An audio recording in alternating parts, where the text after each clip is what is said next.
I mean, it seems the best place to start would be the show that we are both now watching specifically, so we can talk about it on this stream. Yeah, let's do that because is this the first time? Well, It's the first time we've both watched a yeah, I series think so because we kind that's of talk like about our own things, but current in heavy air quotes. current I as think it's in actually on Disney yeah, Plus. it's new to us. I'm pretty sure it came out like last year at the absolute latest, possibly even the year before. But I've only just noticed it being added to Disney Plus. Okay, are you okay? Yeah, Yeah. Oh, yeah. Because you can say no, everything's fine. sweet.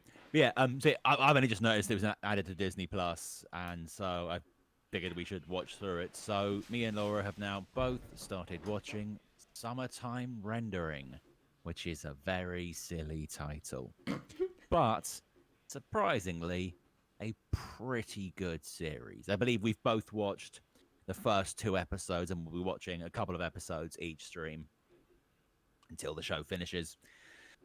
And by then, there'll probably be about six other shows to watch. So, fuck yeah! But no, yeah, the first like 10 minutes of the first episode, I was a bit wary because, all right, kid goes back to the island he grew up on for a funeral. Within 5 minutes, a suspiciously young girl was showing off her underwear, and it's like, none of this needs to happen. Yeah, that bit was weird. That's it. I have a distinct, I have a bit of a theory about that. There's two potential reasons why the young girl had to show her underwear. Firstly, they just wanted like a jarring scene that would stick in the memory so that when that point, because for the initial kind of episode, that him arriving on that jetty was kind of the anchor point. Every time he looped back to that point. So you needed a big event for it to be like something happens. Yeah, girl goes in the fucking get in the sea. Okay, so that possibly could be why they wanted something kind of big and flashy. Pardon the pun. Or it's just anime, so they wanted to show off some pantsu. I mean, it's 50-50. It could be either, but I would like to think it was the first one. Yeah, I think the same. I was like, what's with this? And then I was like, okay, yeah, just um was it what you was expecting? Like I went into it not knowing anything. Same. All I knew was the name, and Yeah. like yeah, Disney Plus gave that kind of very vague description. It's like, all right, so guy goes back to like to his friend's funeral, mystery occurs. I was like, all right, that's it's going to be like a detective kind of sleuth drama. Mm. I was not expecting fucking Groundhog Day, which is basically what we got. But Yeah. yeah, I'm Yeah. a big fan of the time loop genre, so I'm quite excited to see what they can do with it. Yeah, I'm trying to think of the other anime that I watched. I can never remember what it's called, but it's like the Butterfly Effect movie. Great flick. Yeah, so it's in like an anime version of that where he Oh. gets shot or someone gets shot, and then it's him keeps going back to like and doing the same thing. I So, but mean, not quite Groundhog Day, but more Butterfly Effect. bit of a time loop. Do you know what anime I think you're thinking of? What anime?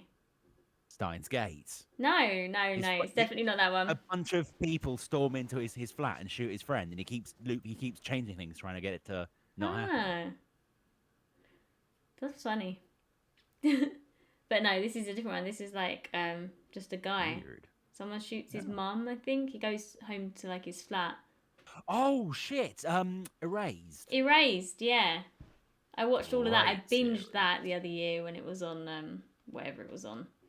Because they dropped a live action version on Netflix. I've not seen the live action.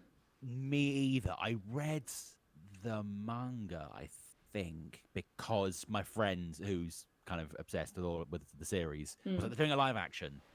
read the source so you can watch the live action so we can complain about it, because there was that period a while ago where they dropped like Bleach, Full Metal Alchemist, Death Note. Like Netflix did a bunch of live actions in a row that were all pretty shit. And so we were watching them and being horrible about them because it was more entertaining than watching them normally. Huh. But Because to be fair, Netflix live action anime has a pretty rough record.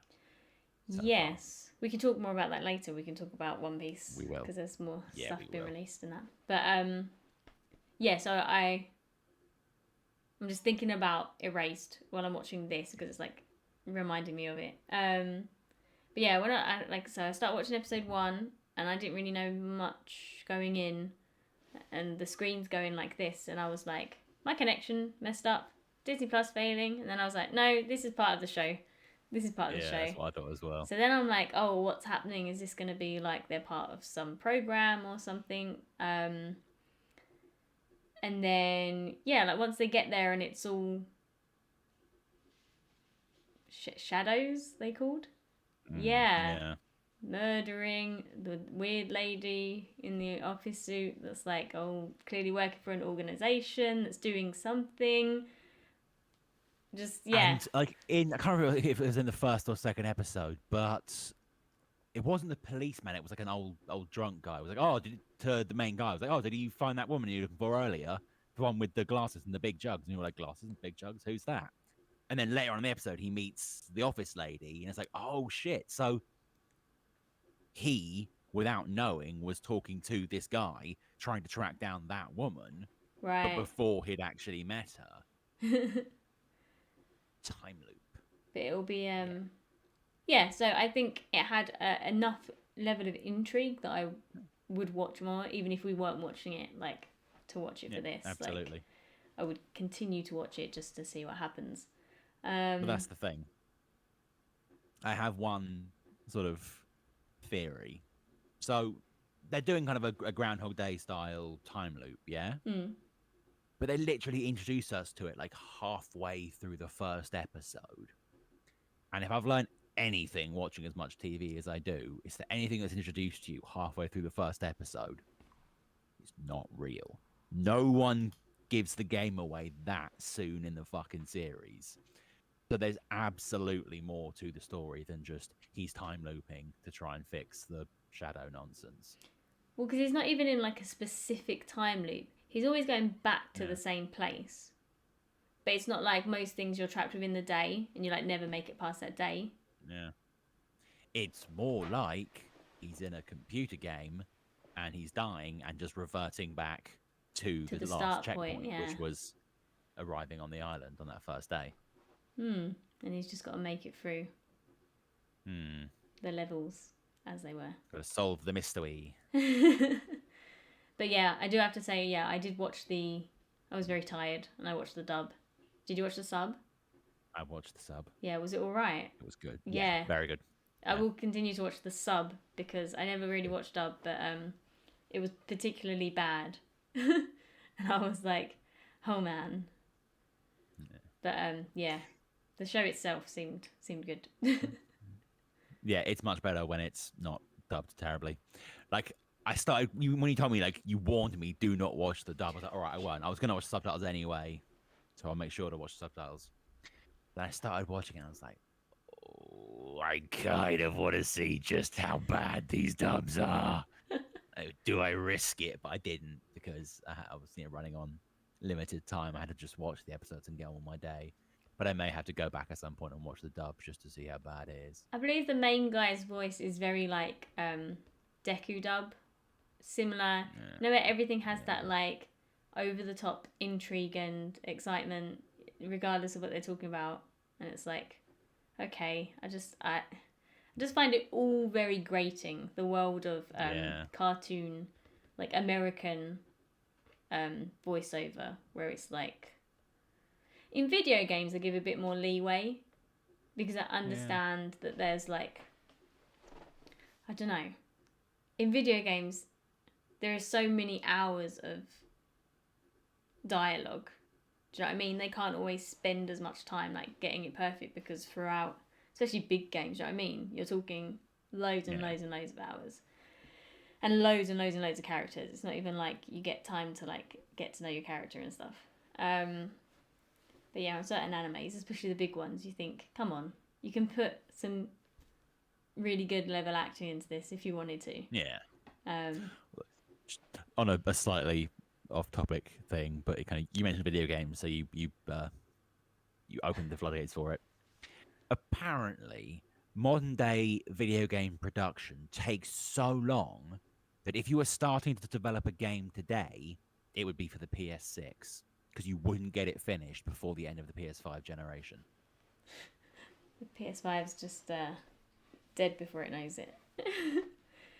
Not even that. It's just it takes so fucking long to put out a game. Like, all the games that are going to be released on the PS5 have already started productions. Yeah. It takes so long to make them and to get it up to scratch that, like, each generation lasts maybe 5-6 years, and the production time for a modern day like AAA game, not like a shitty franchise but a new IP, is like 4 or 5 years. So if you're making it now, we're so far into the generation that it's just not worth starting a brand new game right now for the PS5.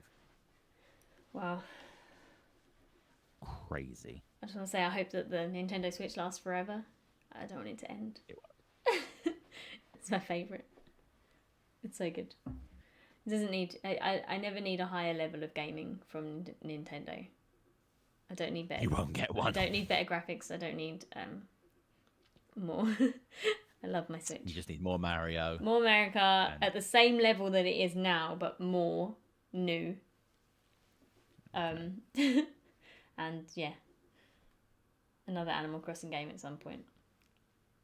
Yeah, I think. No Pokemon? Pokemon is my brother's just put it needs 60 FPS.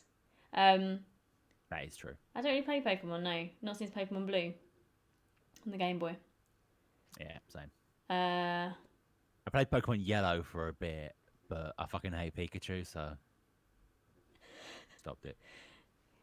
Pikachu overrated. He's a dick. What a dick. Oh, I like Charizard Pikachu. for the win. Charizard's my favourite. That's what I have on my Pokemon Blue. Let's be fair here. Agumon fucks them all up. Yeah, it's true. I just never... I played Pokemon... The new Pokemon Snap. On the Switch. It was... Yeah, it was alright. My friend lent it to me. Jack lent it to me. And I played it for a while. Got really addicted. But then got frustrated because... You can only, like, submit one photo of each thing... Like, each time you go through the level. So even if I take 5 different photos of a Pokemon and they're all different categories and could be logged, they don't. They'll only log like one of each category of that Pokemon that you submit. So you have to keep playing, even though I could achieve everything I need to by doing it 1 or 2 times. You have to keep doing it until you get like all the photos, and I was just like, you know what? Yeah. Even though I've already done each of them like 100 times, I'm not going to do them anymore. No. Just no. I'm done. Totally fair. So yeah. And then yeah, just Pokemon. Yeah. Zelda, I played a little bit of... The one I played the most of is Wind Waker. But still not a lot of. But it's another one of those games that I've watched my brother play a lot and just never really got into myself. Last year when I was in Greece, my sister has a Switch and she brought it with her. She spent a lot of the time playing Breath of the Wild. But she's terrible, so I didn't really see a lot of it. It was just a lot of her running up to people, hitting them, her sword breaking, and then her dying. Oh, nice. Over and over for a week. Hilarious. Yeah. My brother just started playing a game. Actually, no, he's finished it now. Hi-Fi something. It's like all cartoony, and oh, was it the Hi-Fi one from Rush. Rick and Morty? Oh no, okay. No, that was called High Life or something. Yeah, I think that was okay as well. He said, but no, Hi-Fi Rush, which I'm gonna play actually, next. Because it looks really cool. It's you have to like battle and jump and stuff like in time with the music. I would be terrible at that. I have no rhythm. It gives you like little pointers and little like Wouldn't helps, but you. See, we like rhythm games, so I'll give that a go because he was addicted to BPM. Was it called BPM? It was like I know that's just like beats per minute, but that's not what it was called. But that was like a first person shooter, but you have to shoot, reload, and do everything to the beat of the music. But it had like sick, like Doom style kind of like heavy game music. So it was just good to play. Oh, he said that you can play without the rhythm, but you do less damage if you're not like in time with the music. But yeah. But I don't need anything that makes me worse at first-person shooters, making me have to shoot to the rhythm. Just fuck right off. Can't think of a game I would be any worse at. It is. I think it takes quite a lot of getting into because I had like a little go with like the first-person shooter one, and even me, like I'm great at timing, but it's the changing between shooting, reloading, doing all of that that's already overcomplicated for me with all these buttons, and then having to do it in time. My brain was like, nah, bring back Donkey Konga, but but yeah. Do you remember Parappa the Rapper? No. That's how fucking old I am. It was like a super old rhythm game, but you played as you were a little. I think he was like a dog or something, but he was trying to be a rapper, Right. and you had to like sort of rap your way through the levels by sort of tapping in time with the rhythm. Absolutely bonkers, but surprisingly fun. Although at the time I was real fucking high, so it might be that it was terrible, and I just thought it was fun. Baked off my tits. We like Elite Beat Agents and the Japanese version because you got like the one game, like the American game Elite Beat Agents, and there was two, I believe, of the Japanese version. And then a PSP game called Patapon. I think there was two of those. Yes. That was like a little rhythm one, like your little army tribe going on. Yeah, Patapon. It was, yeah. That was fun. PSP had some good stuff. But yeah. Does all this come from... Oh, we're talking about video games because of summertime rendering. Yeah. That we're believing is just a big video game. Yeah.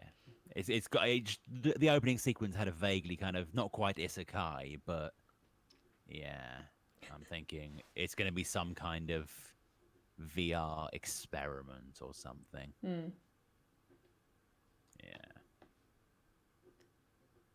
Yeah. You haven't started watching Trigun yet, have you? No, you're pretty. Here's the thing. I was planning to this week, but Monday I was spent on my day getting ready, haircut, new suit, all that jazz. Tuesday I had this like creative arts fair. It was meant to be like the cream of London's creative crop, all gathering together to fucking like. I'm sure our listener doesn't know, but I'm a freelance copywriter by trade. So like, I was going there, try and source some new clients, all good. Spent fucking 90 minutes on the god awful train getting there. It was like 5 tables in this shitty little town hall. One was some cunts that deliver cameras to film sets. So no writer needed there. Second table was a company that pick up the cameras from the other company and then set them up on the film sets.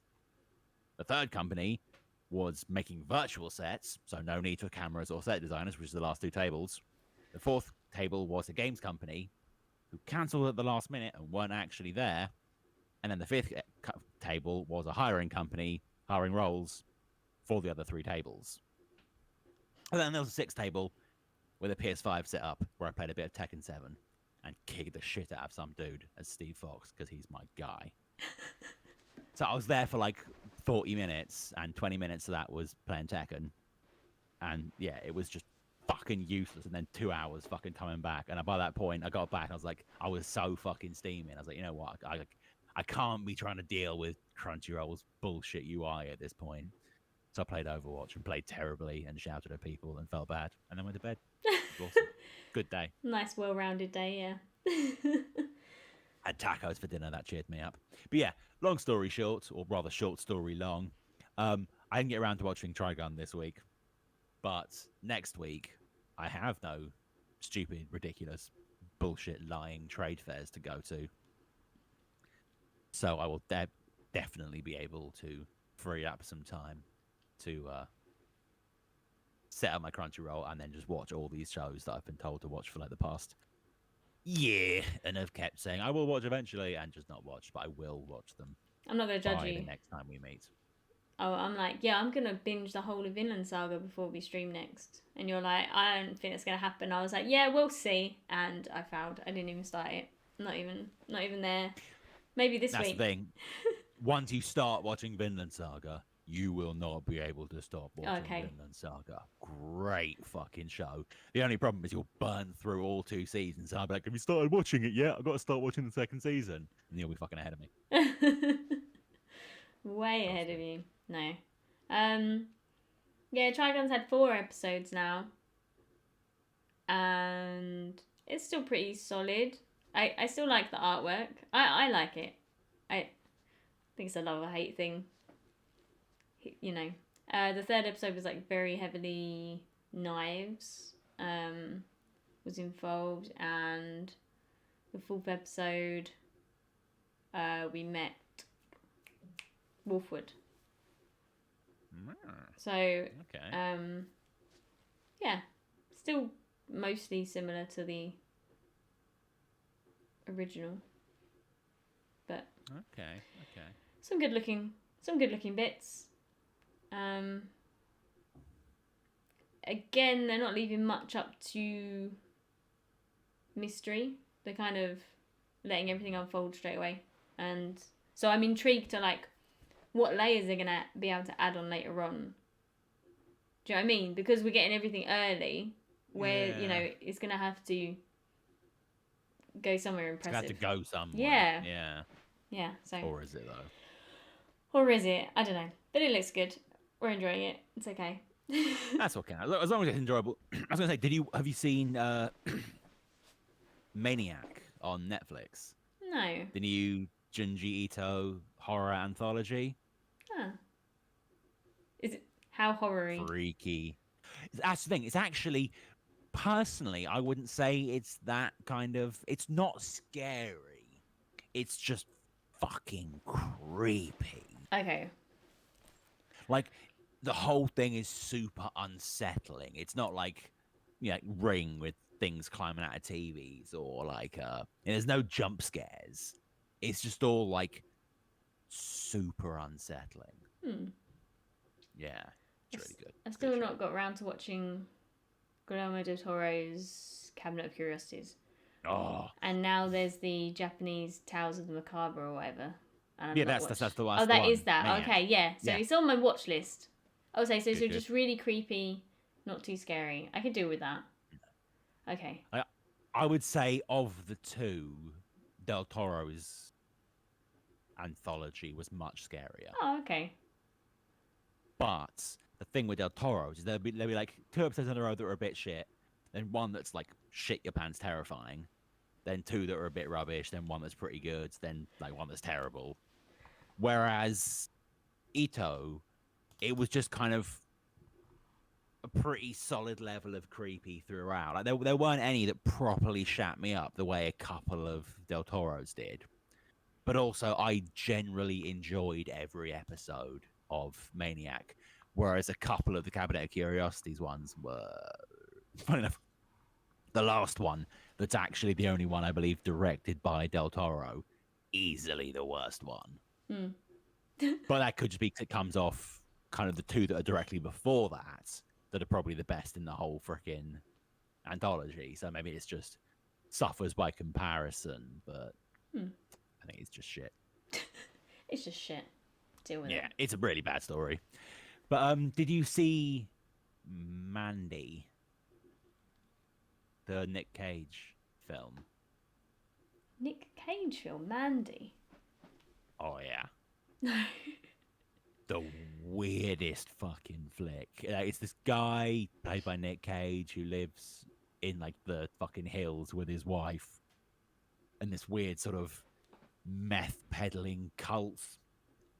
The leader sees them on the road and he's like, damn, Nick Cage's wife's pretty fine. I'm going to kidnap her. So he does. And then Nick Cage tries to like get her back. And it's just fucking weird. The whole thing is like, it looks like it's been shot through a layer of Vaseline. Like, the camera's really kind of weird and blurry. The colors are all kind of quite stroby. It's the trippiest fucking film, but it's great. And I think it's the penultimate episode of Cabinet of Curiosities was either written, directed, or both by the same guy that did Mandy. Okay. And it's just this really trippy fucking sort of like it's this kind of reclusive tech billionaire invites seemingly random people to come to his weird pyramid and just yeah, it's really, really fucking good episode. I feel like So my watch creepy. list just continually grows, and then I just never get to any of it. Oh, yeah. Yeah, I try. I have a really bad memory as well, so I feel like I do just genuinely forget that things exist, and then that's it. That's fair. And I just I sit do and that watch a the lot as same well. thing all the time. See, I've started now. I'm slowly because obviously if Netflix really do stamp down on account sharing, I'm gonna have to get rid of my account because I'm not fucking paying for Netflix. Come on. No, I'm not paying for But Netflix. so yeah, I'm slowly trying to watch through my watch list just in case I had to say goodbye to it. So I'm finally kind of making some headway and watching all these shows that have been sitting on my watch list for ages. And yeah, there is some good shit there. It's definitely worth watching Cabinet of Curiosities. Definitely worth watching Tales of the Macabre. Oh yeah, those are up there. I think I've watched everything else that I kind of want to see on there. Because yeah, we watched that 90s show. I spoke about that last time, didn't I? Yes. Yeah. Again, I really enjoyed it. It was good. Good. I think one of the problems now is because there's so many streaming services, you can completely forget that you're in the middle of a series on Disney Plus because you just sit down and put Netflix on. Do you know what I mean? No. Oh. I literally never do that. But I would I'm just weird. like, if I just sit down, whatever control's nearest, I might just like pop it on just to see. Like if I'm just having dinner or something and I just want to watch something, I'll just put on something.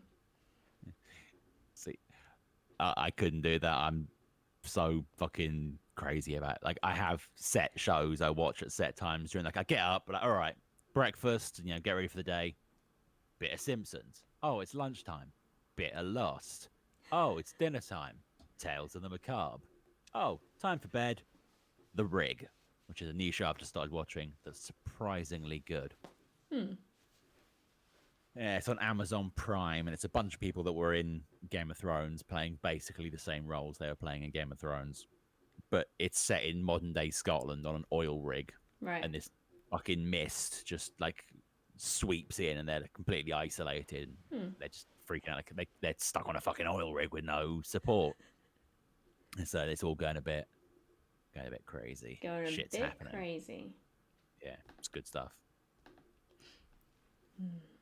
So, yeah, anime wasn't too amazing this week. I watched My Hero as well.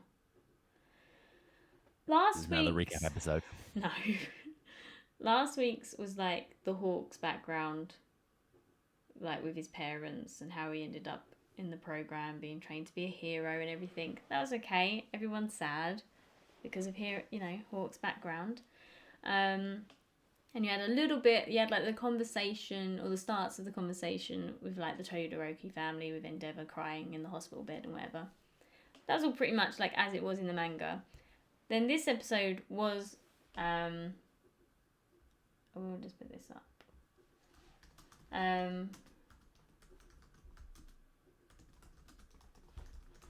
This episode was the whole Todoroki background. So Toya when he was younger, Dabby, whatever. But I feel like in the manga, I feel like it really shows Endeavor in a better light enough that you're actually kind of like there's possible redemption or whatever, you know what I Yeah, mean? And you're I like, remember okay, feeling a little bit sorry for him after that chapter. yeah, because you're kind Just a of bit. like, when I read the manga, I was like, oh, he was clearly struggling mentally with things, and he didn't get any help, and then nobody else did, and everything just escalated and like snowballed Yeah. into this whole thing. The anime kind of painted it a little bit worse, so I feel like people are just going to be really hating on him still, and hate on him if he does get a redemption. Because it didn't really show what a happy family they were before, like when they just had Toya. Like, yes, it was a marriage of convenience, or a quirk marriage or whatever, but actually he treated Toya really well, he treated Ray really well, and they were happy. Ray and him made the decision to have another kid, not for quirk, but because they didn't want Toya to be alone. Yeah. Like, that was a joint, that wasn't shown at all. And like, no happiness was shown. It was like straight away, like, showed Toya with his hair changing and getting hurt. So instantly Endeavor's angry and not going to train him anymore. We need more children. Gives Ray this like very, very evil look. And I'm like, that's not what happened in the manga. Like, right straight away, like, we didn't get any of this, like, hey, they were actually doing okay. And anyway, then yeah, it all escalates as it does in the manga. But yeah, I don't think it also showed, like, when the fire happened, like, that he, you know, ran up into the mountains and like searched for him for hours. And I know that they'd shown like bits of the backstory before, and I'm not sure, I can't remember like how much they delved into it before, like at the start of this season or whenever when they touched on it. But yeah, I just feel like people are going to be hating on Endeavor just as much as they always have, because he didn't even get a glimpse of, other than sitting crying in his hospital bed. There was no real but all the Todoroki family are like, you know, it's all of our fault and it's not just you. None of us did anything. And you're like, yeah, okay. But they still painted Endeavor just as a raging, dickhead, abusive guy, yeah. So.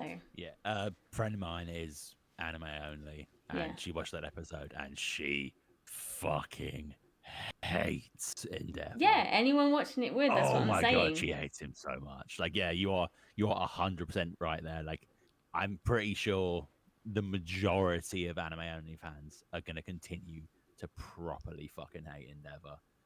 I did see a comment online saying, wow, it's great to see how much you guys hate Endeavor, but a lot of you worship serial killers, or like watch, do you know what I mean? Or like not even in real world, like watching like documentaries and stuff, but like in the anime, people love the villains. Now, I appreciate villains when they're good and they stand up for what they believe in and they have some kind of cause and like a good reason to be doing what they're doing. But to just like love a character that is just outright being a dickhead and is like a serial killer or whatever is a little bit stranger than hating someone, than liking someone that actually does have some kind of, you know, painful backstory and ended up in poor situations and is now trying to like better that situation. Be better, yeah. But yeah. But literally, like, all the garbage they had a couple episodes ago with the prison and blowing it all out of proportion, instead of just being, people broke out of the prison, here we go. They spent like so much on it, and then they cut this like shorter than they needed to. They could have just put in that tiny little bit more, because Endeavor's gonna be around for so much longer, and you're on his side, like with like what he's doing. That I just feel like you don't want people to just outrightly hate the guy. But I don't know. Yeah, I do question why they would do that. Like, why would you want your fan base to so heavily dislike one of your leading characters? Like, we don't have to like him, but this I always thought that the point of that arc was to somewhat diminish your hatred for him. Yeah. So that then when events that are on their way arrive, you're not like cheering when that shit happens, because you're not meant to be cheering when that shit happens, but people are going to be cheering when that shit happens. Yeah, they're just not gonna care about. What else happened? Yeah, it just ended on Deku being asleep in the bed and All Might there by his side, saying that he can sense him that he's in the other world talking to the vestiges. So yeah, that will be next episode, I guess. Him talking to. That's gonna be fun. I guess. Yeah, him in that world, maybe. It'll be a good episode How next. could I know what's going to happen? I don't. I have no opinion. For any anime fans, the next episode is going to be great. Should be, hopefully. If they don't just. Next episode's going to be random filler. Deku has to make a cake. I mean, is it Sato who's the sugar man? If he's helping, it'll be a great cake. True. But no, because there was this legendarily shit Bleach filler that just came out of fucking nowhere. I think it was already in the middle of a filler arc. And like this random girl who was a like side character in the arc meets this ghost who's a pastry chef and who can't pass on until he makes a cake for his mum to say thank you. Of course. So this ghost tries to teach the main character how to make a cake so that they can give the cake to his mum. And it's like, that's 20 minutes of my life I'm never going to get back. I'm a fucking pastry chef, and even I think that episode was shit. But as we all know, the best way to make a cake is by watching Lazy Town. Have you seen the make a pretty cake? Da, da, da, da, da, da, da. Gotta do the cooking by the book. Classic Lazy Town. That was a weird fucking show. Oh, I loved it. Doing Well, we all did, but it was weird as fuck. Doing cartwheels everywhere. Like, I'm Stephanie, I can do backflips. I could never do a backflip. I was so jealous. I so wanted to be on that show. I'm like, I want to be her. I want to be on this show. It's amazing. But yeah. Anyway, the only other anime I've watched this week is that I'm like currently watching weekly is To Your Eternity, and this week shit happened. It finally is happening. I won't go into too much detail. I don't want to like completely spoil it, but if you haven't watched Sunday's episode, that's when the shit happens. So watch it. It's great. Next episode's gonna be awesome. But yeah. When you say awesome, do you really mean heartbreaking? No. Oh, awesome. Okay. Amazing. Brilliant. Right, just yeah. If you want to talk, if we're done anime for the minute, or have you watched anything else recent? No, I was marathoning Tales of the Macabre, so I was mostly just watching that and Summertime Rendering, and then I was waiting for you to start watching Vinland Saga. Sorry. Please, given how many shows you're still waiting for me to start watching, we can't really. I was gonna say, if you want heartbreaking, The Last of Us, the third episode was just on. So, are you watching it, or are you gonna watch it? No interest. Okay, well, I've just finished the episode. Well, it's not that I'm not interested. I mean, everyone in the world is saying I should watch it, so I probably should. It's on fucking Now TV, and I can't be asked to set that. They're counted ball late to set up. I can't be bothered. Oh, do you know now with Now TV, it's like £8 or whatever for a regular monthly entertainment thing, or £10, something ridiculous. That's just for entertainment, not for entertainment and movies. They split their TV and movies, right? Okay. Because they're dicks. That base level is only in like 720p and adverts. You gotta pay extra if you don't want the adverts and you want it in 1080. I was like, are you kidding? And you can only stream it on one device. So if you're in a house and you've got a kid or do you know what I mean? Like, it's the biggest pile of shit streaming service in the world. If you live in a house of adults, you're boned. You can't watch, two of you can't watch something at the same time. It's ridiculous. Anyway, but The Last of Us, the first 3 episodes, really, really good. The first 2 episodes, they're good. It's really good TV, but like nothing like spectacular is happening. Yet it still holds your attention. So it's really like understated, which is great compared to like other action zombie like films and TV where it's just like everything's here, too much drama and just stuff that you don't care about. This is very like the games, I guess, people story orientated. So yeah, just really nice so far. Looks lovely. The acting's great. Pedro Pascal's amazing. He is just Nathan Fillion, really. But I think I said that last time, yeah. Yeah. And then, but episode 3, Nick Offerman, who I love, um, fantastic, just brilliant episode, great performances, very kind of small amount of Ellie and Joel at the beginning. Wait, his name is Joel, isn't it, the main character? Yeah. Yeah. Ellie and Joel at the beginning and Ellie and Joel at the end. And in the middle is this Frank and Bill story, which is completely different to the games. But loved it. It was great. And just a pre-warning, if you're going to watch episode 3, just have the tissues ready, because it's like the most heart-wrenching stuff I've ever watched. And I was just sitting crying for like almost the entire thing. But really good. Okay. Noted. Have you seen Devs? No. You need to see Devs. What's this about? Lady, dating guy, both work for totally not Google. Not Google, okay. Yeah, I think she's in security, he's in like programming. Okay. And he gets like a promotion to this shadowy devs section.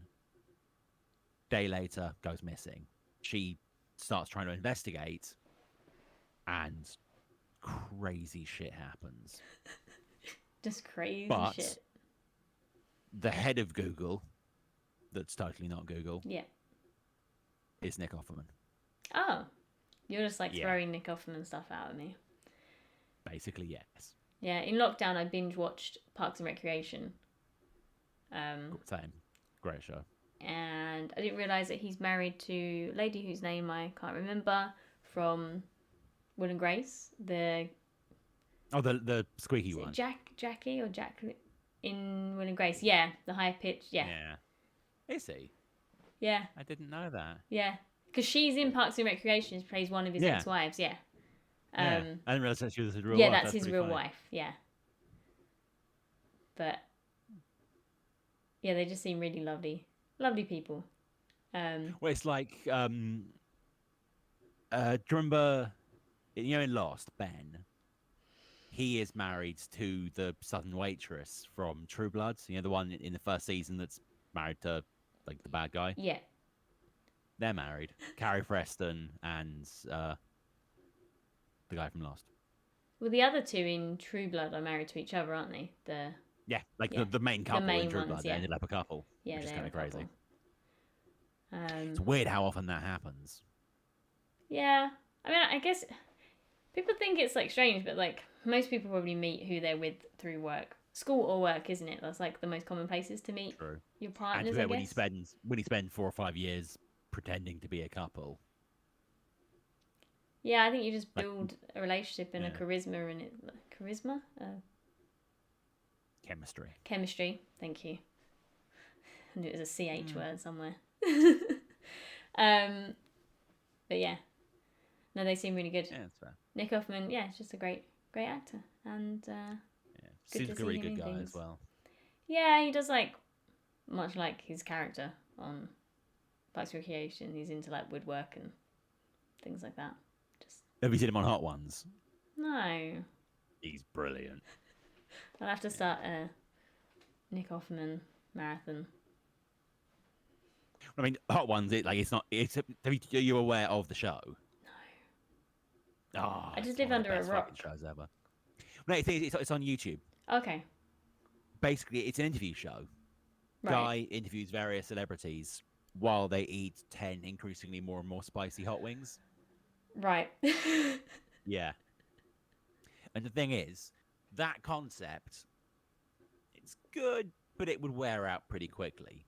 What keeps you watching is the dude running the interviews is one of the best fucking interviewers I have ever seen. Like, there's compilations on YouTube of all the various celebrities being like, dude, that's a great question. Just being like, having their minds blown by how great an interviewer this guy is.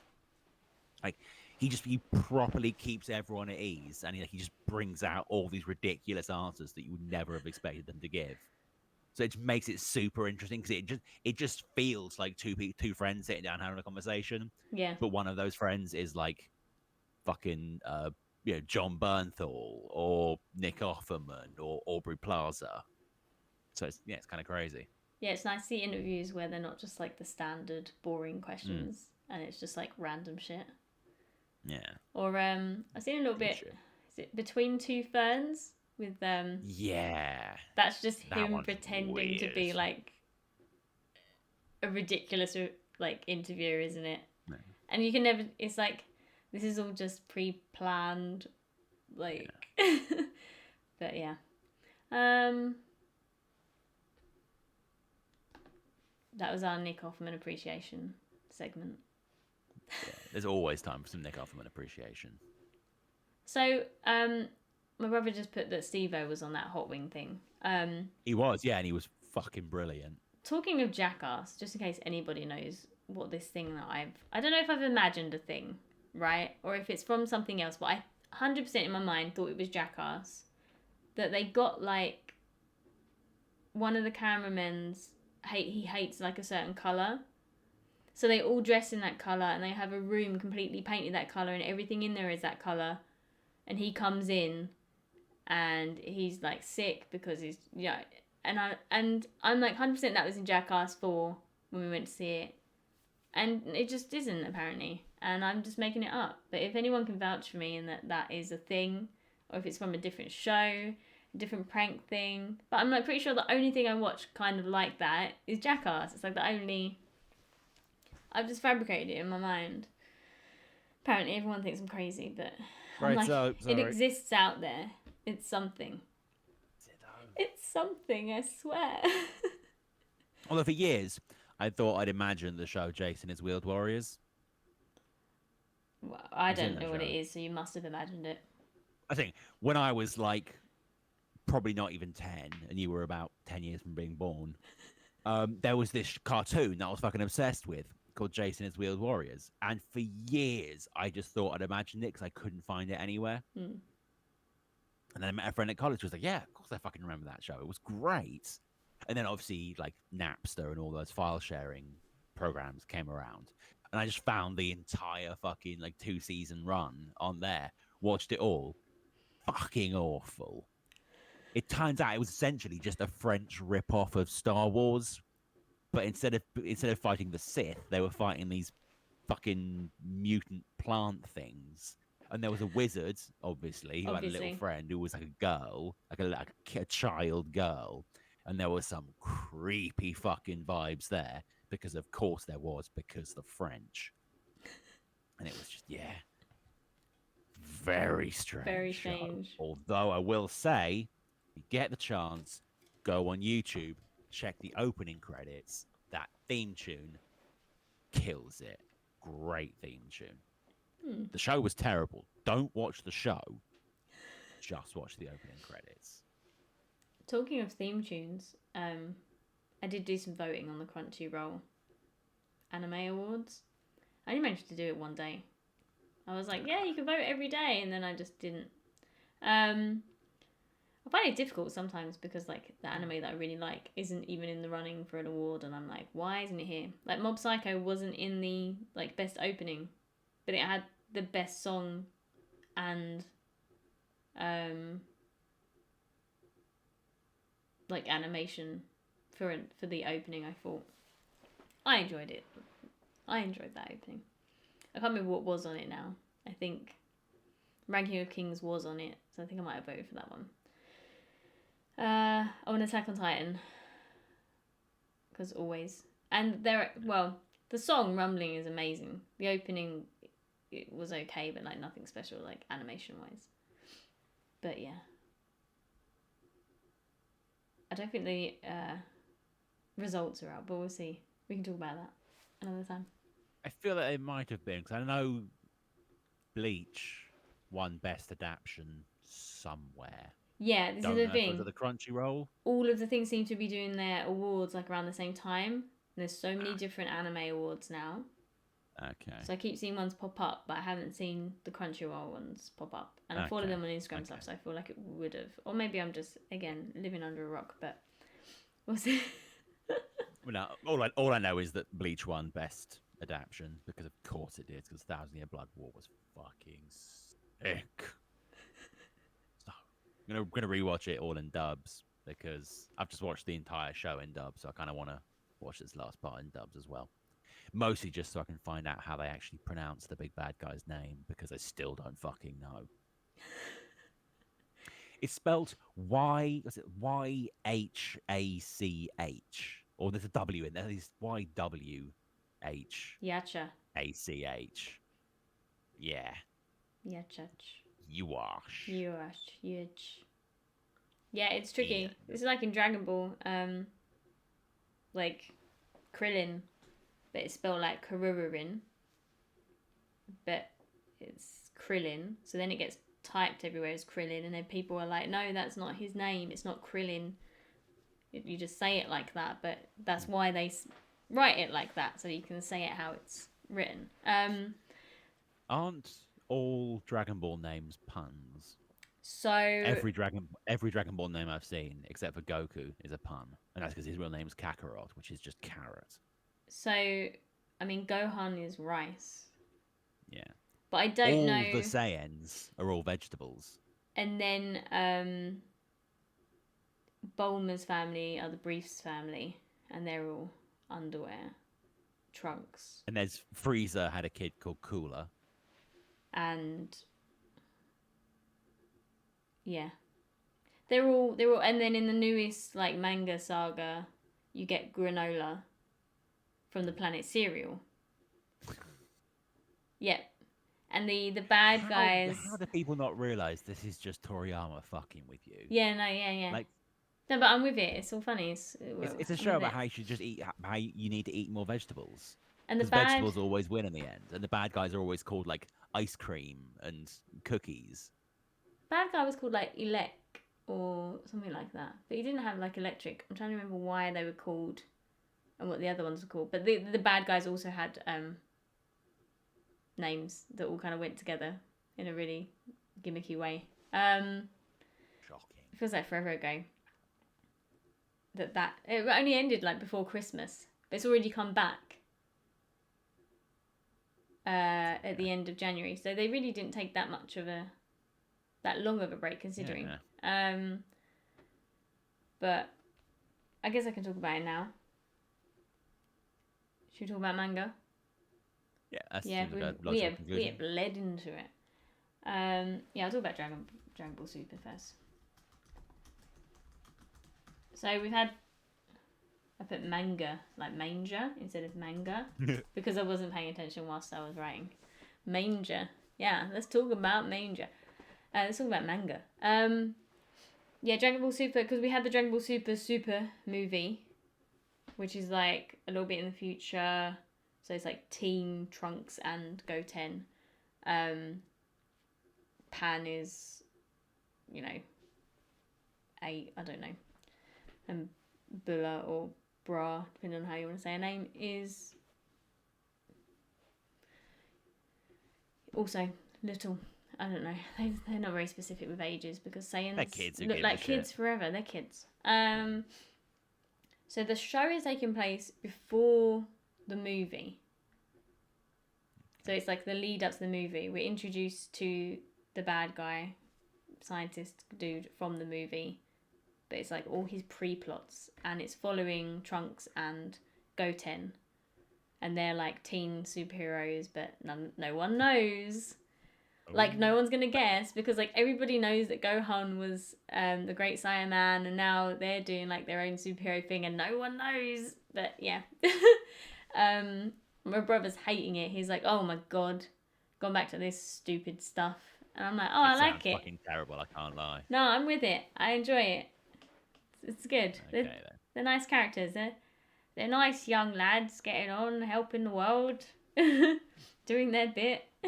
While their dads are off training with gods and getting stronger. Saving the universe. Yeah, it's a little bit of a refresher before, like a little filler arc before we get the next big bad and whatever. I'm just hoping that they Is there don't. any? Do we know who the next big bad's going to be? Well, this is my thing. I'm hoping that we're not going to actually get in the anime everything from the movie because that's done. Yeah. But now it's just trying to figure out where we are because at the end of the last arc in the manga, Frieza comes back. So the next big bad should be Frieza.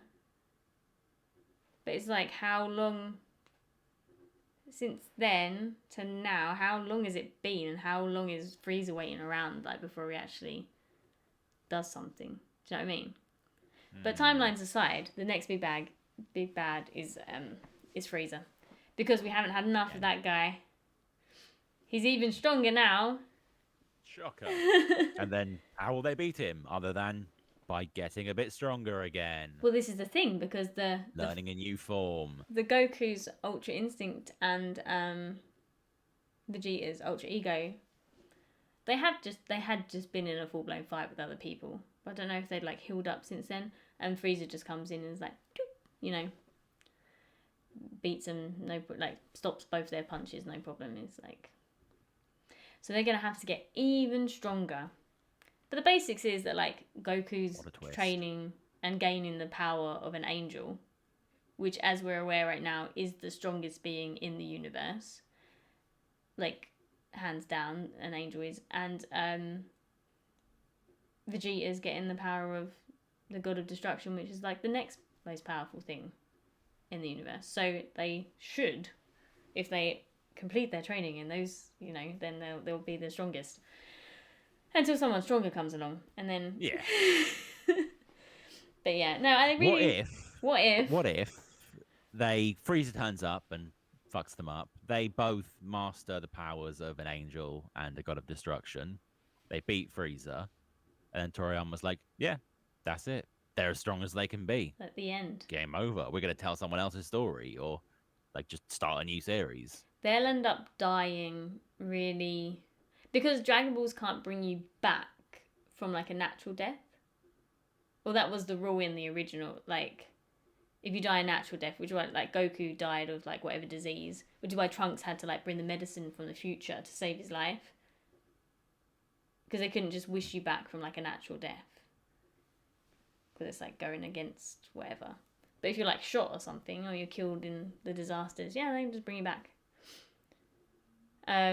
Oh, my brother's just said that they'll probably fuse and be an angel of destruction.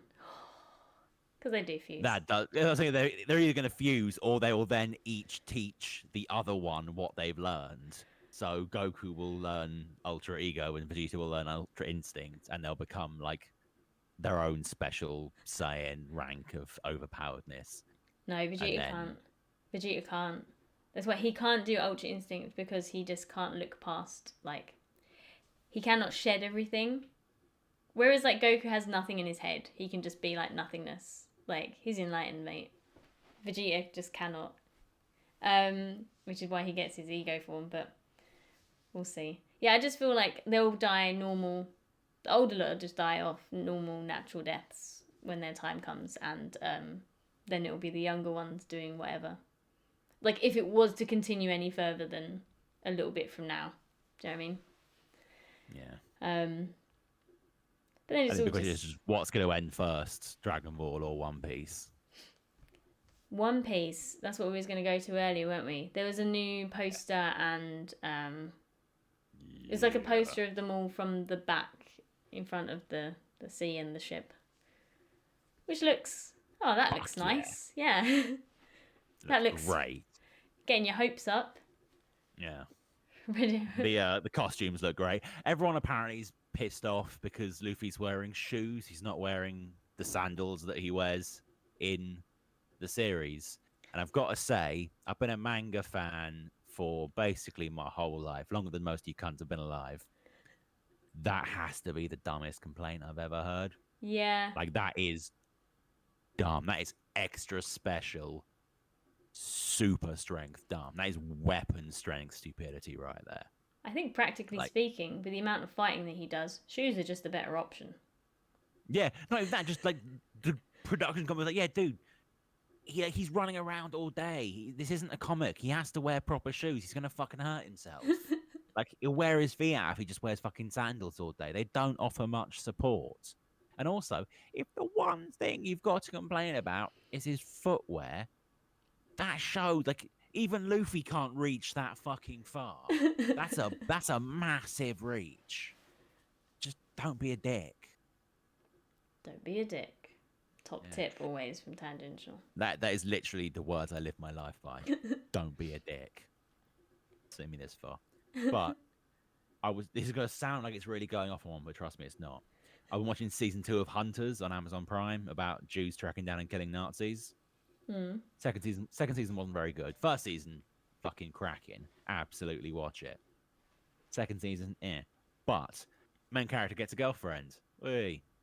Played by the same actress that's going to be playing Nami in the live action One Piece. Huh. She's really good. Huh. I was impressed. She's a strong actress.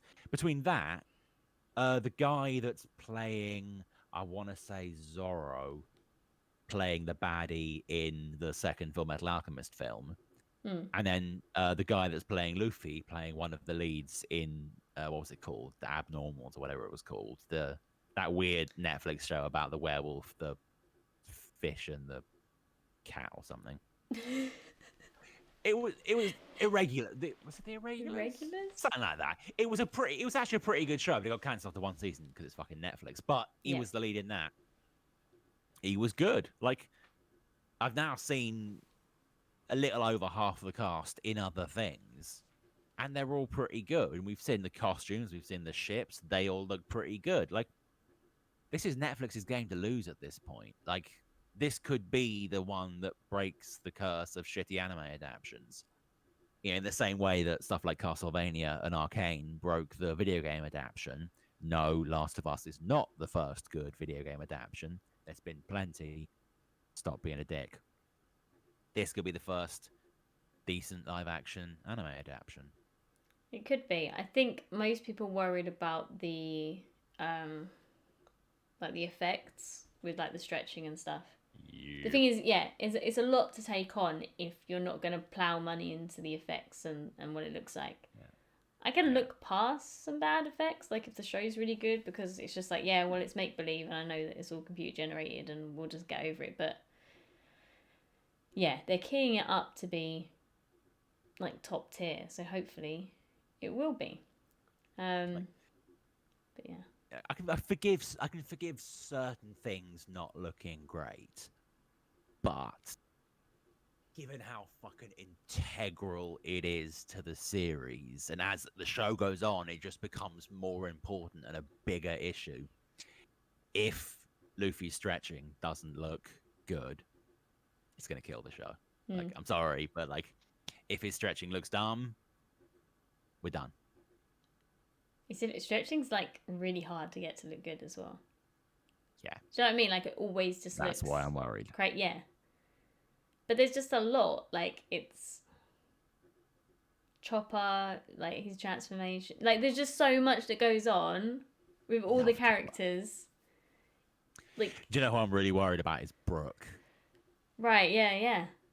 Like, do they go super cartoony with him? Because that would look really fucking weird. Or do they make him look kind of realistic? But that could be worryingly creepy.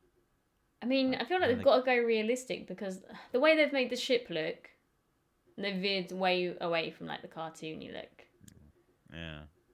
I don't know. It's got the weird, creepy open mouth. Fix that shit in post, man. It doesn't look right. Give that ship an exorcism. But yeah. Hopefully. When's it due for release? Do you know? It just says this year. It just says this year. Yeah. I'm sure as soon as they release a trailer, fans will be very vocal about what they like and dislike, because after the Sonic fiasco, fans are like, yeah, we say things and it happens, man. But to be fair, that film was really fucking good. Yeah. I haven't seen the sequel, which I've heard was pretty decent, but Sonic 1, great fucking flick. Sonic 2's okay. I just wanted more Sonic, more like game throwbacks. They had that's fair. You got a lot to work with, and I just don't think they used it as much as they could have. but it was Fingers crossed for watchable. the third one, I guess. Yeah, I think the third one will be great, just because again they have a lot to work with if they use it all. But yeah, so One Piece. If. Hopefully that would be good. But yeah. Oh, I started reading. Well, I thought I started reading One Punch Man from where season 2 left off. And little beknownst to me, I was like, yep, this is where it finished at the fight.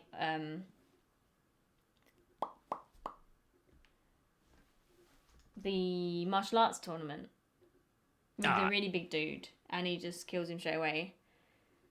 And I thought, yep, that's where it ended. It's totally not where it ended. Because I'm reading, I've only read like a few chapters after, I'm on like 82, 83, something like that. Because afterwards, yeah, like Garo is fighting several other people. He's now fighting Genos, Bang, and the other old dude. Other martial art guy. Yeah. No one gives a shit about that guy. And then, yeah, and I know that obviously, like, the Monster Association are going to fly off with him any second now. And then that's, like, where it ends. So, another chapter from now, and I will be in the actual new realm of things, and will be able to read up to date. Another One Punch Man chapter. Like, again, literally, I read it sort of 5 minutes before we started streaming. Yeah. Another very good chapter. They're sort of, like, they've just finished a massive arc, so they're kind of just fucking around right now. But there was a couple of just really, really funny, like, single moment sort of reaction panels that you can tell the artist is just having a blast doing this little arc. Yeah, I saw. Very funny. I did see a couple like images online of like what's happening now. I was like, ooh, and I'm like, yeah, I really need to read up to date because you do. I just do. So I'm actually doing this one. Excellent. Like, I don't quite get as much of the hype for this series. Like, a lot of people seem to really fucking love this series. Like, enjoy it, but I don't love it as much as some people do. But the end of the Gara arc that you just started, fucking quality. Really, really well done. You got some good shit ahead of you. Some good shit. Yeah, I like it. I mean, I like it. It's just a fun one, isn't it? It's just like... Yeah. It's just taking the piss, really. Like, just Danger Egg. It's one style. And easier to follow, because the other thing that we both read is Jujutsu Kaisen. And, oh, do you know what's happening right now? Because, not the chapter just got, but the one before definitely just... I was like... I thought that the thing had messed up and it's just dropped me in the middle of a chapter. Do you know, like, sometimes pages don't load and that on the app? Yeah. That app hates my bedroom. Whenever I try and read a chapter in my room, like every other page, it's like, no, sorry, you haven't downloaded this page. Like, of course I haven't fucking downloaded it. I'm streaming it, you twats. Just load the fracking page. Just load it. Yeah, because we ended, like, when we did the last stream 2 weeks ago, we ended with all the, like, SWAT or whatever they're called coming in. Yeah. And they were like, they were just like... causing shit. Yeah, but we were like, oh, we're going to get a bit of action of them fighting the police officers. My chair just cracked. Police officers and having to, like, be careful not to kill them and stuff. But no, we didn't get any of that. It just skipped forward to them, like, interrogating one, which confused me. We got, like, what was, like, backstory little snippets looking thing of, like, the angel. It looked like, I don't even know what we're getting. It's just, like, I'm literally at the point where I'm like, okay, I'm lost. And then towards the end, even weirder shit with the angel. Kind of like she was coming down to rescue someone, but like it kind of what's happening wasn't connecting with what we know is going to happen. Yeah, it was just very bizarre. Yeah, talking about. I was just majorly confused. Yeah. The most recent chapter. Even worse. trying to like explain all of the barriers and the zones and the rules of the game, but I can't tell who's where, who's talking to who, what's happening. It is very hard to follow.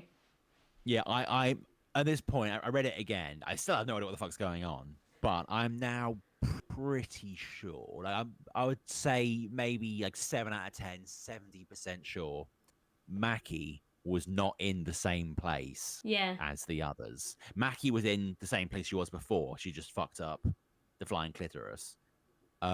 She's got all her powers now. And then she was kind of teleconferencing somehow with Sukuna and your boy in that second place. And then I think they were talking with some people in the third place that then portaled in Megumi's sister. Yeah. And they was like, okay, great. Now we've got Megumi's sister here. We can win somehow. And then she pulled the old, haha, you thought it was your sister, but it was me, Dio, and fucked everything up. Yep. Who are you? Yeah, we had like, in both of them, we had like tiny little cells of Gojo. Yeah. Because I felt like they was like, we're going to show you an old image of Gojo from back in the day because you haven't seen him for, so long, like a year. So here you go, just to keep you happy. Crazy, man. He still exists. This is Yeah. Yeah, but yeah, I like that He's they gonna be really pissed when he explain. gets back. He's gonna be pissed. I like that they really explain everything in detail. They really know how all this shit works. I feel like so people can't pick little holes in what's happening. But it is quite hard to follow. I will enjoy when it is animated. Oh yeah. And it will just be much easy. It's just so much easier to like take it all in. Yeah. And go, I can see what's happening now. Something I meant to bring up a couple of streams ago. I've forgotten his name because he's not said anything in about 10 chapters. But the guy that wants to be a stand-up comic. Yes. He's the other guy with Sukuna's group. He hasn't said anything in fucking ages, but he's the guy that wants to be like a TV comedy guy. Right. That dude is secretly ridiculously overpowered. Basically, as long as whatever he's doing is funny, it'll work. Right. That's an insane power. Like, oh no, I'm fighting the biggest guy in the world, but his big super one hit kill attack missed because I slipped on a banana. Ah, that's so funny. And then wouldn't it be great if I wedgied him and his head fell off? Oh, look at that! It worked. It's hilarious. Like, what are the limits to that power, man? And what the fuck's his realm release gonna? What's it called? Realm expansion gonna be like? Is he literally gonna open up his realm and it's just a fucking stand-up comedy club? Yeah, it's just him. And it's just him on stage telling jokes. And if he makes them laugh enough times, they die. If you're the one that gets picked on in the audience, you die. Yeah. Or realm expansion, open mic night. Everyone has to get up and tell a joke. And if your joke's not funny, you literally die on stage. My days, that would be bad. I would kill that. I'd be so good at that. I know the best joke in the world.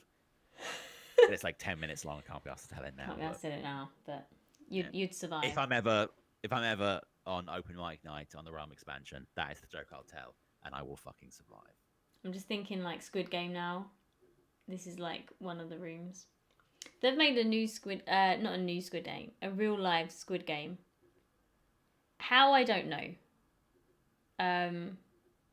Like how I don't know. They're probably just wearing little vests that buzz and light up when they get out or whatever. And they have to. It's like Laser Quest. I wonder if they have to lay dead though. Pretend to be dead, or whether they just walk off. But yeah, it was in the paper that they all got like loads of them got frostbite and had to go to the because it's in England somewhere and it's freezing. It was like minus whatever, and they had to keep playing this game because if you quit, you're not going to get your money, and yeah, so loads of them ended up in hospital. So that's the fun of Squid Game. Why anyone would give up like probably a good portion of your life to go and partake in this game. We can only win like 3 million or 3.7 million, whatever it is. And I say only, but when you're talking in I the do- grand scheme of, like a game like The Cube, that's like one day, and you can win 1 million. And then you got a game like Squid Game where you probably got to give up like weeks of your life to like partake in it, or a couple weeks at least.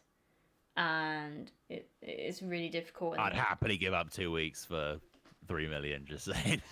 Yeah, but like it's I you got and fuck all going on. I'd you happily do and that for 3 million. 360 other people, that your chance is this much, and it's either all that money or nothing.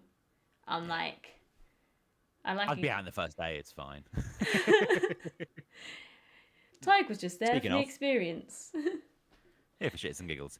Have you seen Alice in Borderland? No, it's on that very long watch list. But you said that the second season's not as good, so don't worry about it.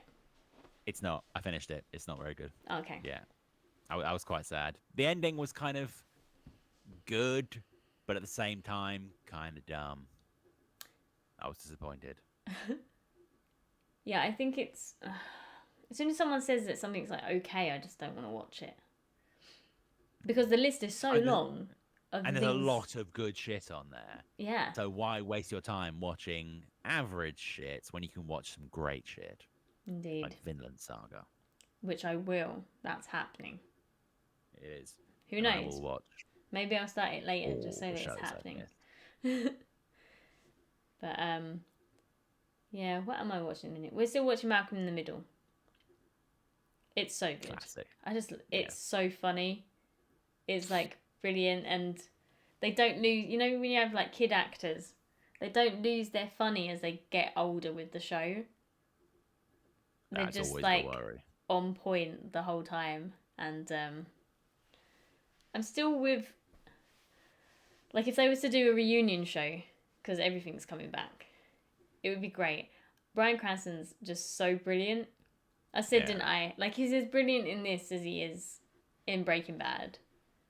I'd love to see how, and the lady who plays like the wife as well, the level of commitment and like enthusiasm and just the acting level they put into Malcolm in the Middle, which is this like comedy family show, is just insane. Their commitment is is brilliant. I love it. I can't remember what season we're on, but they've just had their other kid, so there's like five kids now. I don't think I ever got that far into the show. Oh really? No, it's still really Yeah. good. Because you do worry that shows just like drop off. Yeah. Talking of that, Speaking of shows that drop off, go I've been on. watching The Simpsons. When I finish watching that, I'm gonna watch Malcolm in the Middle. yeah, do it. It's literally, I just love when things are really laugh out loud funny, and it just really is. But the other show I just started watching with my mum level show coming in, is The Conners, because I was adamant, right, that we'd watched that first season of Roseanne that came back, and then Roseanne got cancelled, Roseanne the show got cancelled and Roseanne got fired, but then they were like, oh, we're doing The Conners like without her, and I was like, oh okay, yeah, we'll watch it I guess to see what it's like. I didn't think we did get around to watching it, but it turns out, because we just watched it, we totally watched season 1. But there's like, it's on season 4 now, so we're going to watch season 2, 3, and 4 and see. Because I just assumed it would have got cancelled, because I just thought that it probably didn't have that big a viewing when Roseanne was involved coming back for that season. I thought that when they come back as the Conners, because the first season with Roseanne was quite jarring. It just didn't have the same feel. All the kid actors are older, and they're not obviously really great actors because they've not really done anything else, and that's like just their thing, and it's a bit just. But you're watching it because Roseanne's there, and it's gradually getting it back as the series went on, and then with the Conners, it's like starting from zero again, because it's a whole different feel when Roseanne's not there. So again, it's been like, every now and then Jackie says something really funny, and your microphone just jumped out at you. I saw it. Yeah, I flicked it by accident. Like Jackie says something really funny, but the rest of it's kind of like So I'm hoping it will get better. once it's found its feet more. Because I'm thinking it must have got better if it's on season 4.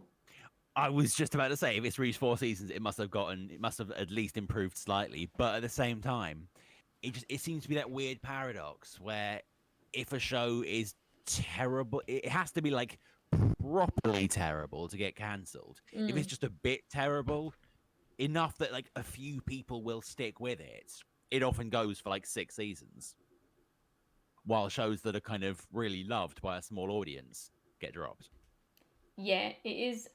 Netflix released that thing saying like, we don't cancel shows that do well. Yeah. It's like, you clearly, what do you judge as doing well then is the thing. Yeah. Because I feel like you not only need to look at, yes, numbers are important, like, but I feel like you need to also have people watching these shows and giving you feedback, like just across the board. Apparently, I don't know if this is actually true or not, but apparently one of the biggest metrics that they use to judge whether or not a show gets a second season is completion rate. Right. Because like it doesn't matter if 100,000 people watch episode 1. If 4 people watch the last episode, they're not going to give the show a new season. Like 1899, the one from the new Dark show. Apparently, that had a completion rate of 30%. Oh. Yeah. Which, to be fair, is about right, because I got through the whole show. It was good, but I can see why 70% of people would stop watching that show. Yeah, because I always thought they used to judge, like, if you watch 10 seconds of a show, it counts as like a view. Do you know what I mean? And it's like, well, that's not right, because sometimes it accidentally plays stuff. And I'm like, what are we playing that for? And then I turn it off. You're automatically giving something a view by making it play before I've clicked on it. Don't do that. Like, you're up in the stats of a show.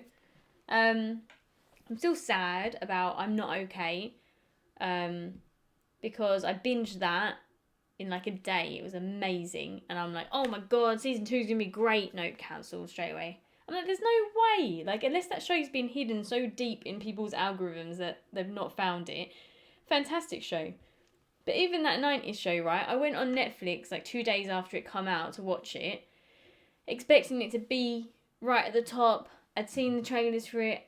The excitement's there, like on, you know, at least on my like internet stream and stuff. Went on, no, I had to like properly dig around to find it. Like, it wasn't anywhere on the banners of like new stuff. I've not seen a single advert for it on my Netflix. And it's like, so that should be one of your big shows. It's a show that's already existed for years. You're bringing it back. You should be pushing that a lot. It's got big actors. Well, revival for an existing IP with an inbuilt fan base. That should be that should be like a banner show for the season, but it's not. And like, just crazy. And they must have spent big money on it. I mean, Ashton Kutcher and Mila Kunis were in like one episode for a little bit, but they're like big money, like fairly big money now. Do you know what I mean? Not like when it was on originally. Topher Grace is pretty like, you know, big-ish stuff. Like, but I don't know. And it was really well done. I enjoyed it, but because I even watched that and was like, oh, this is really good. They better not freaking cancel it because it's had one season to like find its place and get to meet all these characters. I want it to go on. Otherwise, there's no point of having brought it back. Like, what is the point of making all these new shows if you're not going to at least give them a chance, you know? So even if... Indeed. Netflix should be, like, looking...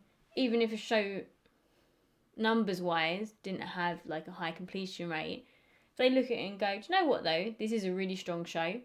The people involved with it are happy to carry on. And we've looked at the next stuff and it looks great. And just give it a chance. Meanwhile, like you say, you get other shows that are absolute garbage and they just keep pumping it out. That's like I haven't watched it. Emily in Paris? Yeah. Right? I don't know how they've pumped out 4 seasons in what feels like 1 year. Yeah. I feel like I saw a trailer for the first season. I looked at it and was like, oh, that looks like a if we've got nothing better to do one day and I'm having a lazy Sunday, that I'll just go on for no reason, just out of intrigue to see if it is actually funny or whatever. Before I even got a chance to look at it again, season 4's coming out, and I'm like, how did that happen? I felt the same with Chilling Adventures of Sabrina. It's like, oh, there's a new gritty Sabrina reboot coming out. Oh, yeah, that could be all right. Yeah, it's season 4. Bitch, what? How the hell did he go from there's a new Sabrina reboot to we're releasing the 6th and final season? Yep. It's it's baffling because, like I say, a lot of those they're pegging it as popular and pumping out the next season before anyone's even had a chance to watch it, so they don't even know what the stats are going to be. They are choosing what they want to be popular, what they want people to watch. It's all just a huge all a fucking scam. But yeah, Sad but true. Going back to what we were talking about, which was manga. Oh yeah. We didn't talk about My Hero yet. We didn't. Oh, it's a lot to fucking talk about. Yeah. Go on, do you want to start? Because you're Cracking actually few excited chapters. about it now. Yeah, the last. I mean, I'm not a huge fan of the art style of My Hero Academia. Like, it's solid art, but it never really kind of wows me. Right, yeah. But then every so often, he'll just drop an absolute banger of a panel. And I've got to say, final panel from this week's chapter, for fuck's sake, was a banger of a panel. Like, Shigaraki just lying there, like, looking all fucked up. And Deku standing there ready to throw hands. Like, the massive splash page. Oh, beautiful stuff, man. Yeah. But yeah, just jumping back to the actual, like, where we left off. So last time we were talking, we were like, oh, yeah, it's all falling from the sky. The engine's fucked. What are we going to do? How can they save us? And we were just joking. We were like, yeah, do you know what? It's going to land. It's going to boing. And Gentle's going to fucking save them. We start reading the chapter. Oh, it's fucked. What's going to happen? It's falling down. Boing. Gentle fucking saves them. We called it. I'm not saying that one of our 3 listeners right now is Hirokoshi and he wrote the chapter based off what we said, because that physically couldn't happen. But if you out there want to think that's what happened, I am happy for you to do so. Because yeah, fucking Gentle is back, looking like a boss. He's got Totally. He's got a bit of facial hair, got a little bit Wolverine, looking fucking savage. And yeah, he just catches the fucking thing like a boss.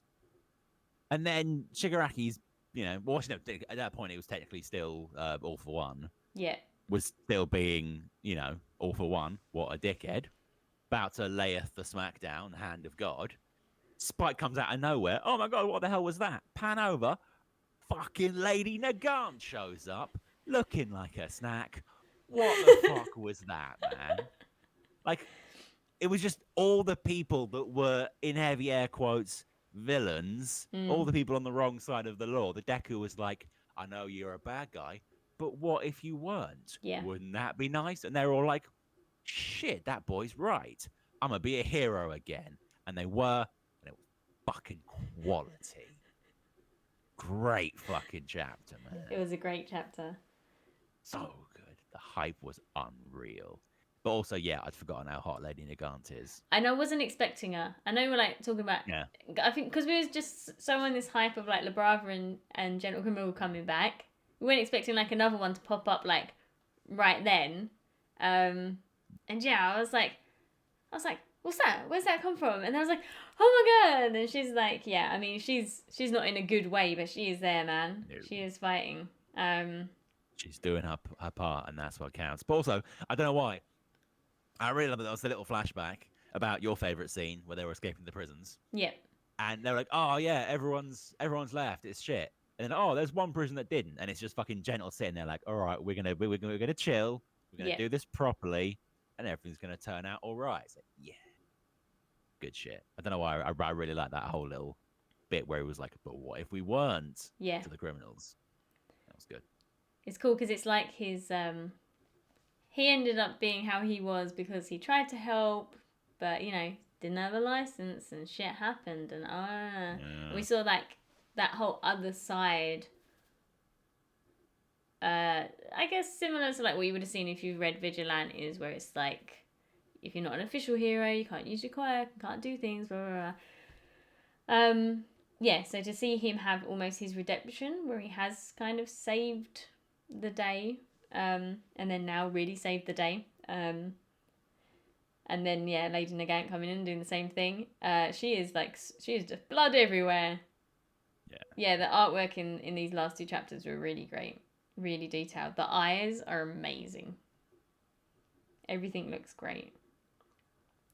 And I like how we're just really at the point where All For One is a dick. Such a dick. And Shigaraki's finally saying, get the fuck out. Yeah. Like, you're not using me like this.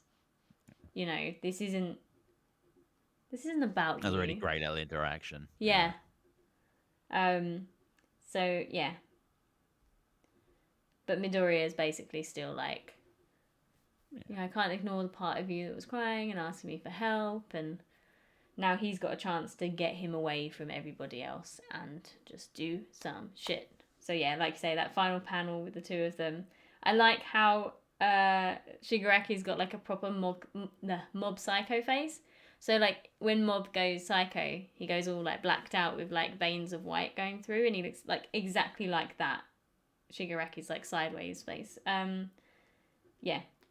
But next chapter's going to be crazy.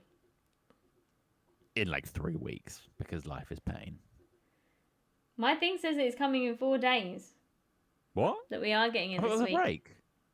Nice. It says coming I don't know in 4 why. days. I thought it was like a 2-week break or something. Is Kaizen on a break? No, Kaizen's coming this week as well. Awesome. Oh yeah, can't wait for that. Because I mean, with a setup, or maybe it might be that after this next chapter, there's like a 2-week break. Maybe, yeah. So let's hope it doesn't end on another fucking cliffhanger, but we all know it will, because it always fucking does. Just rips Deku's heart out. I'll be okay with that. You'd be okay with that? No. But no, I'm guessing, or he's going to be an absolute douchebag, and it's going to be all right. Chapter, and then 2-week break, and then it's just going to be a different story. Yeah. It's not going to be like he's not going to be telling Peter Pan or some shit. But like it's gonna cut away. It'll cut back to like fucking Endeavor or something, and we won't see any more of that showdown between Catch These Hands. Yeah, and then we'll have to wait like 3 weeks for that. Yeah, he's just separated them, so we now have definitively 2 groups. Now we have the group with Kiriguri and everybody fighting on the floating thing, and then we have Deku and Shigaraki separate now. So yeah, they'll cut back to the thingy, and we won't see Shigaraki and Deku for a bit, but it's all happening. It's all happening. Yeah, we'll get there eventually. That's what counts. That's what counts. But really good couple chapters. Yeah. Well, fucking speaking of making us wait, that dickhead Oda, like about like last year, like in like fucking November, wrapped up the current big arc, kind of had a few filler chapters, and then started the new arc. But he just left like one of the most popular fucking characters in the whole series, fighting the character who we all suspect is like the last boss of the entire series. Had them like square off to start their fight, then cut away and hasn't gone back to it for like at least 3 months. Everyone's pulling their fucking hair out, wondering what the hell's happening, and he's off just showing some little troll mini filler arc. It's like, you're such a dick. Can't believe he's done that to us. No, you're not used to waiting with One Piece. Yeah, I mean, we've been waiting fucking 25 years to see the end, but Exactly. yeah, like, he doesn't make us wait for, life or death shit like this. Usually it's just like lore shit he makes us wait for. It's a clever joke when you know what's going on. I get brief notes from my brother about what's going on in One Piece, but All I know is there's not enough Buggy the Clown in the entire thing to make me want to read it all. That is true, yeah. Although he has come back in the latest little mini filler arc. He's become important again. Ah, okay. He's my favourite. He's just That's fair. yeah. I watched his main bit, and then my brother was like, "He's not really in it again." And I just stopped. I feel for you because my favorite character in the series is Shanks, and he's barely fucking in it. Yeah, barely in He'll it. just every sort of 200 or 300 chapters, he'll turn up and do something fucking badass, and then disappear for another 300 chapters. Sucks. I really liked the movie Red. It was. I completely skipped it because I'm a lazy bastard. I'm wondering when it's going to come out on Blu-ray. I'll just buy it, but Yeah. won't be for a while. I don't know if I'll ever watch it again, but man, do I listen to the songs a lot. They're really good. Just banging tunes, mate. Yeah. Just like for like villain song as well, like solid Love a good villain song. villain I just song. really get into it. Just yeah. And then like the ending, the ending song kind of more like the ballad. Just a musically speaking, what a cracking song. Just yeah, I love it. And the singer, I don't know the name of the singer who does like the main character. Just like phenomenal. Absolutely amazing. I'll try and sing it and envy. but it's Okay. but it's good. It's very good. Yeah, Shanks is cool. And it was cool in the movie, but again, you don't get to see. You're just waiting for everyone that suspected action. that film was going to be when it was called Red, and it was like they had the big three swipes. Like everyone thought it was going to be a really kind of Shanks heavy film because we're approaching the end of the series, and a lot of people, myself included, suspect that while Blackbeard is like the big villain of the series, the actual last fight is going to be Luffy versus Shanks for various plot reasons. And so like it's getting to the point now where we're going to have to kind of start seeing what he can do just so that when he fights Luffy, it makes sense that he's pulling all this ridiculous shit. So a lot of people thought they were going to use film Reds to kind of lay a bit of groundwork, but evidently not. I mean, they show how powerful he is, but by him not doing much. Well, that's kind So of you're that's really his that's thing. his thing. He doesn't actually fight people. He just shows like there's this big war. Like there was like pretty much all of the big, most powerful people in the series were fucking going at it. He turns up and he was like, "Hey, how about we fucking stop all this?" And they did. And then now, like again, like about 150 or so chapters back, like it was all getting a bit, world ending. There was a lot of people were fighting, and there was a new guy just was going to lay waste to everything. And then Shanks was like 100 miles out to sea and was like, "Hey, stop it." And the guy just fucking did because that's just Shanks's power. He's like, maybe don't, and people don't. But like we want to see him actually fight. Like he's meant to be one of, if not the best swordsman in the whole series. We want to see him throw the fuck down. But Luffy's going to be the first one to stand up to him. To claim his king. No? No, I think it's going to go the other way. Because I secretly suspect that Shanks is like the guardian of the One Piece. And so Luffy's going to land on the final island, and like he's going to go and try and claim the One Piece. And Shanks will be like, how about not? And then Luffy will have to get past him. Yeah. And it'll be like, it probably won't be a particularly flashy fight, but it'll be a really like emotional fight. Yeah. Because Luffy's had to fight a few of his crewmates before, and it's always like lots of crying and shouting, and then a little bit of punching. Oda does that shit well. He knows how to really punch you in the feelings, if not the face. It's good shit. It's cool. Makes me kind of want to watch it again, but it's just so long. And I just always think to myself, if I just watch an episode a day, it's still going to take me 3 years, and then that makes me sad. Yeah, if you watch an episode a day, you'll probably never reach the end because they'll keep releasing new episodes. Yeah. It will never. Like, if I could watch it, like I know my friends, my super One Piece pirate queen friend would kill me for it. But if I watched it dubbed, I could just kind of leave it playing in the background. And because Yeah. I know roughly the story, I could just watch when the important things happen. But Crunchyroll doesn't seem to have it dubbed because Crunchyroll are terrible. Yeah, I think I probably watched it dubbed before because it was like back when I was first getting like more into Yeah. anime, and I think my brother was just like put the dub on because you probably don't want to read Just easier. subtitles, but now I'm just unless the dub is particularly good, I just can't. Even with like Hero, the dub is like not awful, but it's just at that children's TV level when I want it to be adult TV level acting, and there's no reason why it can't be. Children will enjoy it just as much.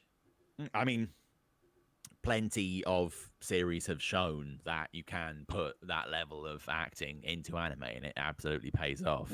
So there's literally no reason not to, other than they can't afford to hire people that can put in that level of performance, or when they do, they don't pay them enough for it to be worth putting in that level of performance. Like, if you're gonna fuck your vocal cords recording this scene, you're gonna want to be adequately reimbursed for it, and they aren't. Yeah. Sad times. Yeah, I always say things about like Bakugo's Japanese voice actor, and like how he's like destroying his voice because all he does is shout and like talk very very huskily and angrily, but it sounds great and I love it. So,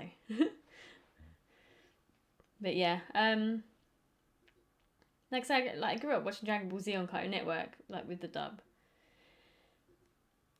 So I just thought I'd continue watching it with the dub, and then. You know who I can't stand the voice of is Trunks in like the dub. It's so gravelly and husky because it's like trying to be like Vegeta, but it's just horrible because it's yeah. So no, sub is definitely the way to go actually, because Goku always used to annoy me a little bit in the sub. Because it's like really high pitched. It's just very different to what. Like on the dub, he's just got a very like normal voice. He's quite enthusiastic and higher pitch, but not like he is in the sub. But like, isn't he a she? Yeah, in the subs? the lady that does like all their voices in the family. But yeah. Now I got used to it. It's like great. I'm like she's amazing. but yeah, it did used to. I was like, no, I can't watch that. And then. I think she's older than 60. I think she's getting on, yeah. But she's great. Because when we went to see the Broly movie, which was like the first one that was at cinema, I hadn't watched Super. I only watched like Dragon Ball Z way back in the day, and I hadn't even made it past like the Cell Saga when we lost our Cartoon Network. Like, it's not a subscription. What was it back in the day? Just a thing. What would you call it? Yeah, I guess it was still a subscription. Anyway, but I was like, yeah, I'll go see it, and that's when I got back into it, and I like watched Super and then rewatched all the Dragon Ball Z again. But yeah, so we watched the dub in the cinema. It wasn't awful actually, but yeah, I just watched the sub now again because Crunchyroll only has Dragon Ball Super in the sub. It's got a lot of stuff in the dub now, but not ones like that. Which is strange because it's definitely out there and definitely popular. 100%. So I can't understand why. And again, like you, sometimes when I want to like rewatch it and just put it on in the background while I'm doing stuff, you think I'll just throw the dub on, but you can't. And as much as I would like to think that I understand everything they're saying. I don't. Trust me, you don't. Sean put To Your Eternity on yesterday, the latest episode, and I wasn't looking, and the first word was Honto, and I was like, really? I know that one, right? So, and I'm just looking at my phone, so I'm like, oh, I understand that what's happening, and then he was like, oh, the subtitles aren't on, and I was like, oh, really? I understood that one word, so I wouldn't have even known.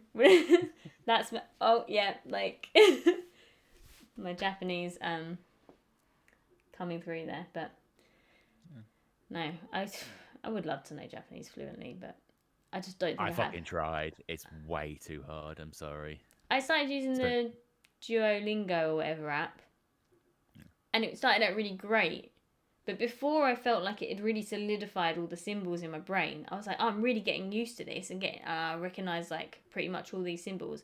It moved on to like the more complicated symbols where it like smushes everything together. And I was like, whoa, whoa, whoa, whoa. Hang on, can you teach me more words and more stuff with the first lot of symbols while it's like really getting imprinted in my brain before we get the new stuff? Because now I'm like, when you're old, takes longer for processes to just like really enter your brain. And I never, like growing up, languages, I don't know if it's just because I hated like my teachers and in that, like I did German and French. I hated both of them. I don't know if it was because of the teachers I had, I just hated them, or just because my brain is just not built for languages. But yeah. But Japanese is a language I really want to learn. I was like making good progress. And then it had a thing where it like tracks you every day. And it didn't remind me one day and I was really busy. And I lost like a 180-day streak. And I was like, fuck you. And I haven't touched it since. Because I was just really angry. Because I was like, I'm going to do this every day. And I was actually doing it. I was making progress. And then it fucked me. So I was like, screw you. I'd probably do the same, to be fair. But Fuck those guys. But yeah. No, that app was pretty good though. It could have been more I was just using the free version. You can probably get more if you pay for it, but it was quite good. I was like, yeah, because just knowing like the basic symbols and that is pretty handy. Yeah. And to be fair, if you're going to go to Japan, you can get by pretty well. Like, I've got no friends that have gone to Japan knowing absolutely no Japanese and get on totally fine. So I would like to think if I ever actually went there, it would like flick a switch in my head and it would all come back to me, but I know it wouldn't. It's not gonna fucking happen, is it? It's not gonna happen. But, no. Yeah, I'd like to go. Hopefully, it's the next big place I would like to go. Next year, hopefully, we'll see. Fingers crossed. But would be good. Would be good. There's a lot to see there now, so. Oh yeah. I just you can only bring back like, it's something ridiculously small, like 200 like pounds worth of stuff. Like without getting charged.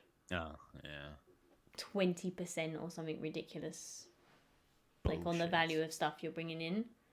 And it's like, I understand that it's mostly to stop people getting stuff and like reselling it.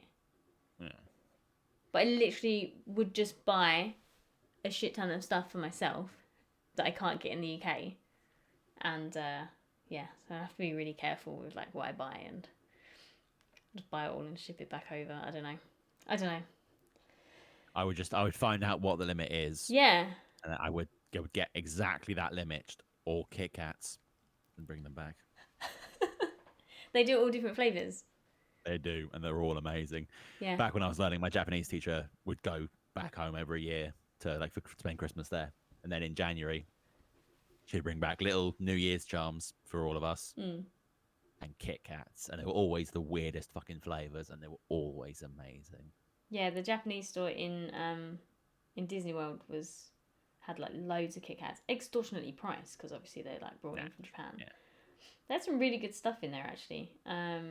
Yeah, I mostly just bought all the Ghibli merch that was really reasonably priced, like the cheaper than what you'd get it on like eBay, like shipped over from Japan. Yeah, that is surprising. Yeah. Yeah, I spent a lot of money. And I've got a friend going out there in like April, May. I'm like, right, I'm gonna give you a list. No, can you just send me loads of photos? And I'll just tell you which ones I want of like whatever's in the store at the time. And you can just bring me a suitcase of Studio Ghibli stuff back with you. But yeah. This is the way. We've gone on a Japanese tangent. Shocking. Who could have expected us to do that? Yeah. Was there any other geeky news of the week or anything that we haven't talked about that you wanted to slot in before we finish up? I feel like there was definitely something I was like, oh, we should definitely talk about that. And then I've completely forgotten what it was. Yeah, you had a thing. My thing was One Piece to come back to, which we've done. No, it was something that I hadn't brought up. Yeah, I'm trying to think of what we were talking about at the time that made you go, Oh yeah, we need, do you know what I mean? no, yeah. Oh well, Oh, well. can't have been that fucking interesting, can it? But yeah. So this week, yeah, we have our nice new screen thing up. The chat was not flowing for the first however long until I fixed it, and now it flows as it goes. It flows as it goes. But yeah, so that's all nice. We have our new. We've got our Instagram and everything's under the same name now, Tangential _ Anime. So people can follow us on Instagram, and then I post stuff like, not daily, but I try to post stuff as often as possible when like new chapters drop or new news comes out. I kind of post on there, and then yeah, people can obviously come and follow us on here. And I'm going to upload the streams on YouTube as well, where I believe they're also called Tangential Anime. I'll check that one, but I think I changed it so it's all under the same name. Good.